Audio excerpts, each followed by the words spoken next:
આપણે એમ થતું ક્યાં ટ્રેક્ટર ઠલવાયા અને બહુ મૂંઝાઈ તે 2 થોકવાળા પાણા ખિસ્સામાં નાખી દેતા હતા એટલે આપણા આરોગ્યને વાંધો નહોતો આવતો. પણ મેં કીધું ને આશ્ચર્ય માત્ર ડાયવર્જન છે, પણ આ બધા તો મારા બાપુજીથી ઘણા પરિચિત છો કે એને લગભગ 80 વર્ષ આ ક્ષેત્રમાં કાઢ્યા. લગભગ મને લાગે પાટીદાર સમાજમાં હવે પેલું રમેશભાઈ સ્ટેજ ઉપર કોઈ આવ્યું હોય તો મારા ફાધર આવ્યા.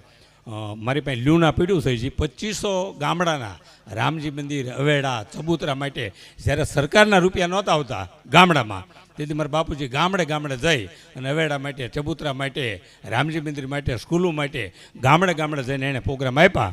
એટલે મારા બાપાને મેં કીધું હવે તમે થોડા પૈસા લેવા માંડો તો કે આપણે 16 વીઘા જમીન છે, આ ધર્માદાનો પૈસો આપણે ન લેવાય. મેં થોડા પૈસા તમે શરૂ કરો ને તો આપણે પાકું મકાન થઈ જાય, તો મારું વેહવાળ થઈ જાય.